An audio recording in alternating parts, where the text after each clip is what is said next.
Chapter 16. Present. An early morning at my house was nothing out of the ordinary, but after fuming over Thomas's cold shower reference for hours last night, I wanted so badly to bury my head beneath my pillow and catch a few more winks. Unfortunately, Katie's mama had called early, having to be at work by 9, to light a fire under Katie so she'd be home in time to babysit. Katie looked even worse than I had as she'd shuffled down the hall. She'd been up just as late, gabbing about that stupid double date. The mental image of her with Drew was now permanently etched on my brain. I had breakfast with a moody Jenny, eating her castaway Cheerios and staring absently out the window. If I closed my eyes even for a second, I was sure to doze off, and I couldn't afford to do that this morning. Summer or not, Morgan and Michelle would be here in less than an hour, and I hadn't even saddled the horses yet. I wiped Jenny's sticky hands and set her up with some building blocks in the living room. I buried my head in my arm when the back door opened, blocking out the deathly glare from the sun. It was too bright and too hot. My head felt almost as heavy as my eyes at the thought of having to go out in it. "Are you sick?" Daddy asked. I peeked at him from between my fingers as he washed his hands at the sink. "Just tired," I yawned, not moving my head from the cool tabletop. "Did you have a good time last night?" he asked, taking a carton of milk from the refrigerator and pouring himself a tall glass. "That boy treat you all right?" "It was fun." I yawned again.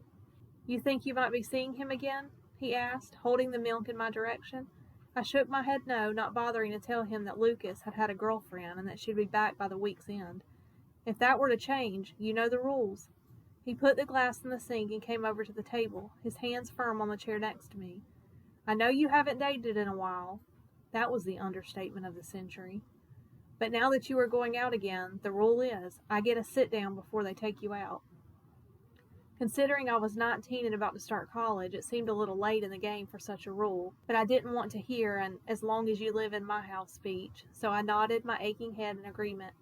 He brushed my hair out of my eyes, and I noticed Thomas leaning against the counter in jeans he'd clearly already been working in this morning, and a damp t-shirt. I sighed heavily. Was it too much to ask for him to look bad for once? Even dirty, he looked like he was posing for a cowboy pinup calendar. "If dating is going to do this to you, maybe you shouldn't make a habit out of it," Daddy frowned. "Marshall," Mama scolded before she stepped through the doorway away from the living room and saw me. Then her mouth fell open. "Breland, you better run upstairs and comb your hair. Splash some water on your face before the girls get here. If their mama sees you like that, she's liable to start taking them elsewhere." Thomas was sipping a cup of coffee, pretending to ignore our conversation, but not appearing in any real hurry to get back outside. "You girls shouldn't have stayed up half the night. I heard y'all when I started out at 5 this morning," Daddy pointed out as he scooped fresh coffee into the filter. "That was Katie," I said, pulling the rubber band from my hair. "Don't do that in here," Mama swatted at me. "You'll get hair all over the table." My chair screeched across the floor as I pushed away from the table and trudged upstairs. I put some concealer under my eyes and pulled my hair up into a messy bun. I could still pass for an extra in the Thriller video, but it was the best I could do without zonking out for a few hours. Michelle was the only one who showed. Morgan was sick with a stomach bug. I tried to keep my distance from Michelle as much as possible. I felt bad for Adeline. I sure hoped the virus wasn't contagious to horses. I would give her a good scrubbing later, when the sun wasn't assaulting my head, just in case. Waving goodbye and plastering on a fake smile for the last time, I watched until their car disappeared out of sight. Addie didn't want to go back in her stall as I led her to the barn. She was used to our rides, but all I wanted to do now was go find my pillow. Getting her squared away, I finally made it back to the most wonderful place in the world, my bed. But as sleepy as I was, I couldn't find sleep. Katie called twice, letting the phone ring and ring and ring until finally the machine kicked on. And then Lucas called, thanks to Katie giving him my number. Then Katie called back to see what he had called about. In truth, I didn't know myself. I was in and out of it, barely hearing him when he said goodbye. It was after 2 in the afternoon the last time I'd looked at the clock. When I woke fully, the headache was still there, but at least it was only a dull ache now. The sun was much lower in the sky, streaming into my room at odd angles, and for that I was grateful. I found the kitchen empty, supper dishes drying on a checkered dish towel. I pressed start on the microwave, not bothering to look inside. I'd eat anything at this point, which was a good thing because it was meatloaf. Meatloaf was in the same category as bran flakes in my book. It was unnatural. If God had intended meat to come in a loaf, he'd have made square cows. I was wondering if you were out for the night, Mama said, startling me from the laundry room. She was busy folding a load of bed sheets. If you'd gotten up a half hour earlier, you could have gone to town with your daddy. He went to get more pull-ups for Jenny. I Swanee, that girl ain't never going to use the toilet. Did Thomas go too? No, she said, kicking the washer back to life. He was going to give the horses a good washing. I'm going to do that, I grumbled as I watched the rotating plate heat my food. After Allendale almost kicked you? Mama started. A rat spooked him, I said, palming the steaming plate and practically throwing it into the sink. Breland, she yelled just as the plate broke into two pieces. Sorry, Mama, I said, grabbing a dish towel and carefully pulling the broken pieces from the sink and maneuvering them into the trash bin. That wasn't one of your good ones, was it? Mama sighed, her lips quirked in a scowl as she pulled the garbage bag out, the plate already sticking through the plastic bag. I don't care about the plate, she shook her head, giving me a disparaging once-over. I just don't know what's gotten into you lately. Taking off for hours and not telling anyone where you're going? Not coming down for meals and being rude to our house guest? Me? He was the one playing daddy at the door last night to my date and running his mouth in the bathroom afterwards, but I knew better than to argue. There was no reason on God's green earth to be rude to a guest in Mama's eyes. I'm sorry, Mama. Is it school? Are you anxious about college? I wiped the mess from my hands and took the bag she had tied up to the back door. Turning the knob, I glanced over my shoulder and shrugged. Maybe. It just feels like everything is changing. That wasn't a lie. Things had changed, just not the things she was thinking. I didn't wait on her to reply, the screen door slamming behind me. I loaded the trash into the outside bin and headed to the barn. The doors were open, and the fresh scent of hay drifted up to greet me as I walked inside. The tip of Thomas's old worn-out hat could be seen just beyond Addie's stall. He was more likely to be without pants than that hat, and in my current mood it irritated me to no end. He was taking a curry comb to Addie as she stood patiently, enjoying her brush down. Traitor. I started filling the metal tub and pulled it to the first stall. You look better, he said conversationally. Sleep will do that, I said evenly. I know Daddy asked you to come in here, but I don't need any help. He put the brush down and grabbed the hose, bringing it around to Allendale. His feet were pretty caked in mud. I think I'll stick around just the same, he said with a smirk. Fine, no skin off my back as long as he stayed out of my way. He held the hose full blast toward the ground, mud splashing over Allendale's legs. Allendale wasn't afraid. He didn't look scared at all. If anything, he was ignoring us, the water too. He was too irritated with the flies that lit on his ears to care that I was soaping his legs. That horse bucks and you'll be on your ass, Thomas said, trying to keep a hand on Allendale. Why don't you worry about the hose? I said, using my arm to brush away a few flyaway hairs while washing Allendale's hindquarters. I've managed just fine washing these horses without your help for years now. Thomas bent the hose, his lips forming a firm line that ran into his 5 o'clock shadow, and stepped back. Yes, it was childish to bring that up, but it was childish of him to run in here without consulting me first. He knew how I felt about my horses just as much as anyone. I hated that he had the ability to make me resort to such childish antics. It was like he held some mystical power in his eyes that sent my brain backwards 4 years. Before he'd come, I'd been one of the top students in my class, graduated with the highest honors, and been accepted to college. Besides the washout spring we'd had this year, I'd also taken on more duties from Daddy, dealing with the farm. Last summer, I'd done all the feed and seed orders, made sure we had enough hired help to keep up with the odd jobs and to get the crop in, and done my regular chores. I'd practically taken over Mama's duties after Jenny'd been born. Mom and Daddy had only started pulling the reins on me because college was starting up in the fall. Tending the horses was one of the few things that was still mine. Go ahead and give him a good rinse, I said, my eyes zoning in on the bent hose in his curled fingers. I took a step back, just inside the next stall. Allendale shook worse than a dog when he was wet. If the soap didn't bring it on, the hose surely would. Thomas let it go just as I knew he would, with utter disregard of all things around him. At least everything hadn't changed. Water sprayed nearly to the barn rafters and came down on the horse's head. Allendale shook his head back and forth, kicking up a storm. I stifled a laugh into my hand, listening to the slew of profanities coming out of Thomas's mouth. When he finally got the water under control, I took the sugared cereal from my pocket and stepped to Allendale's head, giving him a sweet mouthful. He immediately calmed, and I did my best to salvage his bath, scattering hay over the muddied ground. When I looked up, the smirk on Thomas's face was more pronounced, water dripping from his hair as he gave me a heedy look. "Thanks for your help," I said, as condescendingly as I could manage, brushing Allendale and closing the gate. "I couldn't have made a bigger mess without you." His shirt was soaked through. He gave his hat a good shake and stuck it back on his head. "Do you want to wash the next one and I'll rinse? Or were you planning another shower?" I asked, reaching for the hose. "It has a kick to it when you let the water build up like that, but somehow I think you knew that." "No, I think I've got a handle on it now," he said, fighting a grin. Thomas washed the places I couldn't reach so I wouldn't have to climb on the cracked step ladder. Addie was always fun to bathe. She didn't like it, and she didn't mind letting you know it either. She twitched her ear away from the water, knocking the sponge from my hand with her head.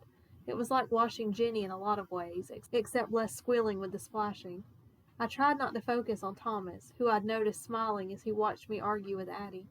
If I didn't know better, I think he was enjoying being with me. Addie clearly didn't agree that she needed to be cleaned. Still, with both of us washing, we were done in no time. It usually took me twice as long, but I'd never admit it. "How was your date last night?" Thomas asked, the smile gone as we started to clean up. I startled a bit, still not used to him speaking to me without an agenda.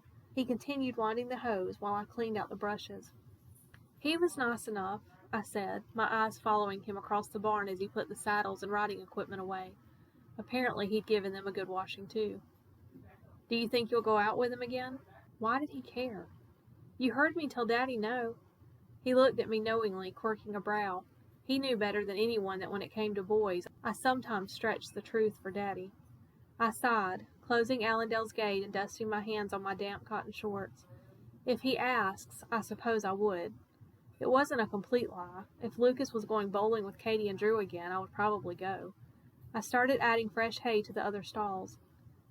The first date was kind of a favor to Katie, but I had a better time than I thought I would. He paused, seeming to mull over my answer as he leaned against the counter, holding the riding equipment. "It doesn't bother you that he has a girlfriend?" he asked, bringing me up short. He had been listening last night. "They aren't exclusive," I hedged. "Besides, he starts college in the fall and she's not going to the same place." That bit of information seemed to draw his attention more than anything else I'd said. He came over to where I'd just emptied the last bucket of muddy water. "Don't get involved with someone who won't be around, Bree." No, I certainly didn't want to do that again.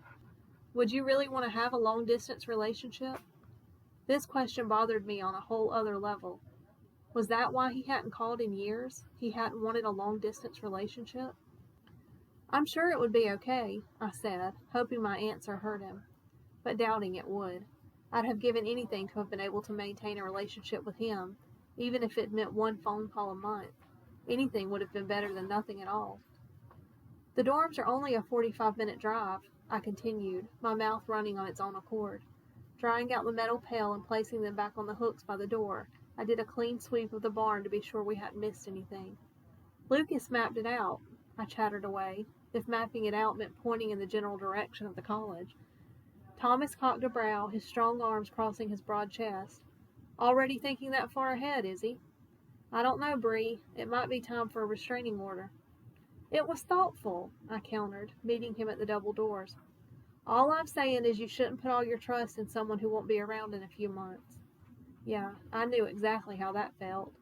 What was it with all the questions? Was there more to his inquisition than simply keeping up polite conversation? His hand brushed my back when he reached for the light.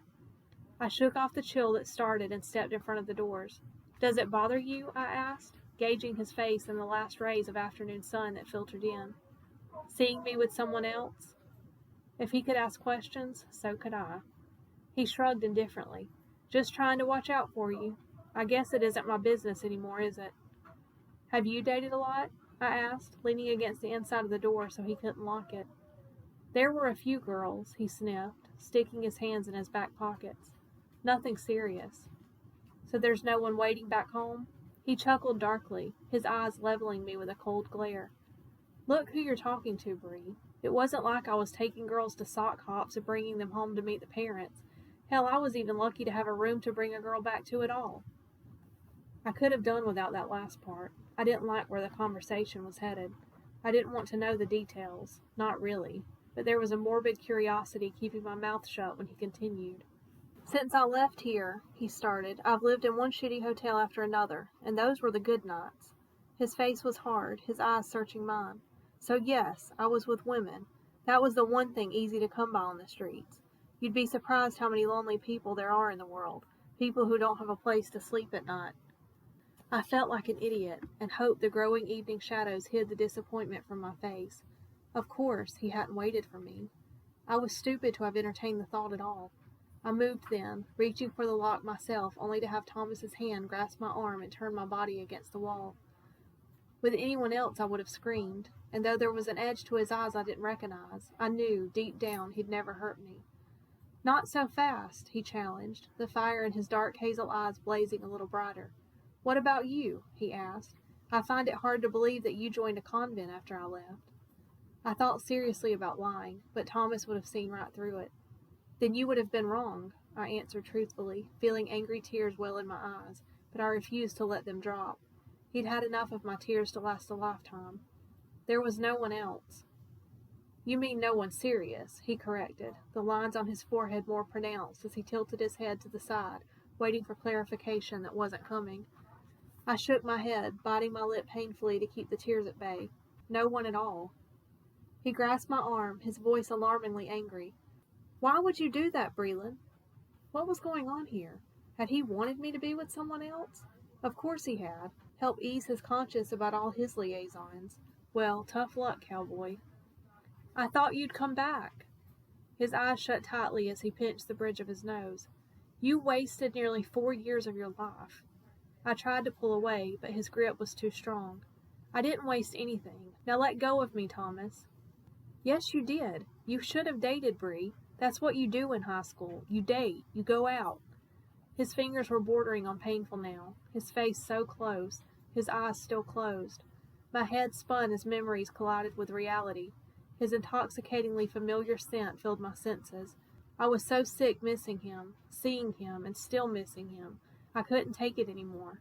Stretching to the tips of my toes, I kissed him like I'd wanted to do since the day I'd found his room empty, like I'd wanted to do since I'd heard his familiar voice drift back into my living room, into my life. I wasn't prepared for his reaction, nearly losing my footing when he kissed me back. I never expected him to, but the moment he did, the tension I'd felt since he'd arrived melted away. He crushed me to his chest, holding me firmly with one arm around my waist. He turned us further away from the open doors. This corner of the barn was darker. I couldn't see his face in my hands, but I didn't need to. I knew Thomas, and he knew me. Light was for strangers. There was nothing unfamiliar, not with him. The scent, the feel, even the sweet taste was the same. His fingers grasped my hip, supporting my weight effortlessly in his strong, steady hands. They were no longer urgent and fumbling, no longer the hands of a boy. I relished in and hated the change in equal measures. It was all I could do to keep the feeling he stirred at bay. I hadn't felt them in so long. Then he let me go, leaving me breathless and staggered, my body aching for more, aching for his touch. Bree, we're not doing this. I could only imagine what he saw in my eyes, with the fire he'd stirred still coursing through my veins. Whatever it was, he didn't appear to like it. With a painful groan, he turned from me before I could question him. Because it's wrong, he said, answering my unspoken question. I took a step toward him, grasping his hands from his hips and pulling them back to me. His pained eyes flashed in an instant, and suddenly he wasn't my Thomas anymore. The mask was back in place. I won't jeopardize a good job for meaningless sex. My mouth dropped as the air left my body. It couldn't have hurt worse if he'd slapped me. I would have preferred it. No, I choked, starting to argue but unable to form the words. How could he even say that? It would be for me, he said coldly, pulling out of my grasp. My heart thundered for a different reason than it had just moments ago as I'd watched him turn away from me, sliding the first door into place. You're lying, I insisted softly to the ground. He didn't stop. Watching him leave me again, I suddenly found my voice. It would mean more to you, and you know it. You coming out? He asked calmly, waiting until I huffed past before closing the other door. If it were just sex to you, you wouldn't have stopped, I insisted, before turning back to him as a light rain started to fall. You know what I think? His eyes were vacant of all emotion. I don't really care what you think, Bree, he said, carefully reaching around me for the lock as a warm drizzle began to darken his green t-shirt and stream down the defined curve of his forearms. I think you know it would be different for us, and that scares you to death. You've been running so long you're afraid to stop. He paused now, hearing the challenge in my voice. He was already halfway to the back steps, but he turned around. I knew he would, just like I knew I was right. The look he gave me was even more chilling than the one in the barn, and for a second I wished I'd kept my mouth shut. Coming back to me in large strides, rain dripping from his face, he planted his hands firmly on my shoulders, daring me to look away. Get this straight. This, he said, looking across the fields and then back to me, is a job. His eyes were blazing. Believe me, if there had been any other way, I'd have never come back here. His cold eyes closed as rain dripped from his full dark lashes. It was a place to sleep, a way to put enough money in my pocket to hold me over until something better comes along. I can see now that it was a mistake. Is that clear enough for you? He demanded, his hands on my shoulders practically shaking. I had never been angrier. My eyes stung, but I refused to cry. I wouldn't give him that satisfaction. I recognized this Thomas, and that made it worse. He'd always pushed me away, always felt the need to crush me to pieces whenever he thought it was for my own good. I couldn't help but wonder if he was doing the same now. But it was childish to keep holding out hope, and it was time to stop letting him drag me to that place where time stands still, where summer never ends, where dreams are within reach and boys never leave. After all, this was hardly Neverland. Crystal, I said evenly. My mistake. I mistook you for someone I used to know. I took one last look at the eyes that had once loved me, but they were set in a menacing glare. Clearly, I was wrong. He let me go, his fists clenched tight by his sides. He never looked back, not even a glance. He went right to work. The fence had fallen again, but I could see it wasn't from the rain this time. Something was digging in from the bottom. I finished locking the barn doors and headed inside. Did you see Thomas out there? Daddy called from the couch. He said the chickens got out again. Yes, sir, I saw him. The fence was bent up from the bottom. That sounds like coyotes, Daddy said thoughtful, pulling the blinds back far enough to see the barn, and some pretty good-sized ones at that. He was still rambling on about setting traps when I reached the top of the stairs. Thankfully, Mama was busy drying soap bubbles from the floor in the bathroom and didn't see me walk by. She would have taken one look and known something was wrong. But there was nothing wrong with me. The problem was Thomas. He was lost, and it was going to take more than a plate of hot food and a room to escape to get him back this time. At this point, I wasn't even sure I wanted him back.